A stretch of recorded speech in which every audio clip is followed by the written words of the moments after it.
स्वागत है आप सभी का हमारे YouTube channel Gautam online study में। तो आप देख रहे हैं थंबनेल कि अतिथि शिक्षक के लिए एक विशेष सूचना मिली है हमें, जो कि आप सभी को बताना ज़रूरी समझा हमने। तो आप सभी को लास्ट तक देखना है, जितने भी अतिथि शिक्षक वाले हैं नियमितीकरण को लेके कि क्या कहा गया है अब कमलनाथ सरकार के द्वारा, कमलनाथ मुख्यमंत्री के द्वारा, तो सब कुछ आपको बताया जाएगा। ठीक है। सबसे पहले अगर आप शिक्षक वर्ग फर्स्ट, एमपीपीएससी, एमपीएसआई, शिक्षक वर्ग सेकंड, इन सभी एग्जाम्स की प्रिपरेशन कर रहे हैं तो घर बैठे आप सभी सरकारी एग्जाम्स की ऑनलाइन तैयारी कर सकते हैं, जिसके लिए आपको एमपी परीक्षा सफलता की ऐप डाउनलोड कर लेना पड़ेगा। लिंक आपको डिस्क्रिप्शन में दे दी जाएगी।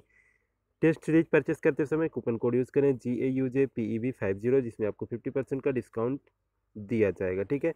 नेक्स्ट इन्फॉर्मेशन, अगर आपने अभी तक अनअकैडमी में फॉलो नहीं किया है, जहां आपके लिए education video, daily current affair, MPPSC के लिए एमपीजी के, स्टैटिक्स के, प्रीवियस ईयर के क्वेश्चंस एंड मैथमेटिक्स के कोर्सेज स्टार्ट हैं, तो देखें एंड फॉलो करें। तो चलिए अब हम आपको उस पेज पे लेके चलते हैं जो जानकारी आज हमें आपको बताना है अतिथि शिक्षक को लेके। ठीक है, देखिए। तो ये आप देख रहे हैं कि नियमितीकरण अटका, आंदोलन कर सकते हैं संविदा कर्मचारी। सबसे पहले हम देख लें कि लोकसभा चुनाव बाद हो सकता है विचार। इस पर क्या कहा गया है कि लोकसभा चुनाव के बाद हो सकता है विचार।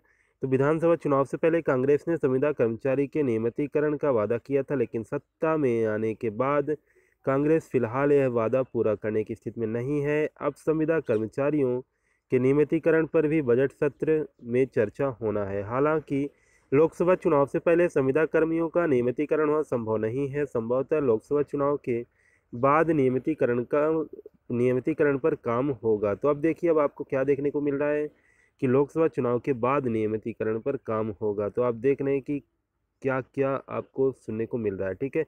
देखिए, फिर देखिए क्या बोला गया कि सामान्य प्रशासन मंत्री डॉक्टर गोविंद सिंह ने बताया कि मुख्यमंत्री कमलनाथ इस बारे में 3 बार चर्चा की जा चुकी है उनसे।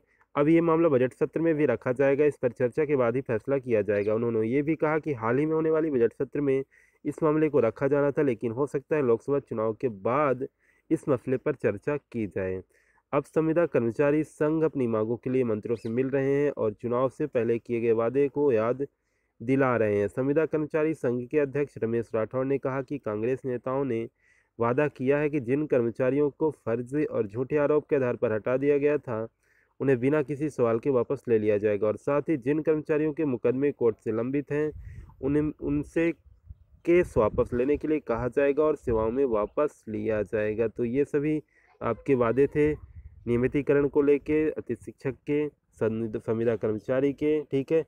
तो ज़्यादा से ज़्यादा शेयर करें, क्योंकि ये जानकारी जैसे ही हमारे पास आती है आप सभी के लिए हम प्रोवाइड करते हैं। तो शेयर करना ना भूलें and subscribe and bell icon जरूर प्रेस कर लें, जिससे कि अपडेट आपको समय समय पर मिलती रहे। ठीक है। तो फिर मिलते हैं फिर हम नेक्स्ट अपडेट में। Thank you.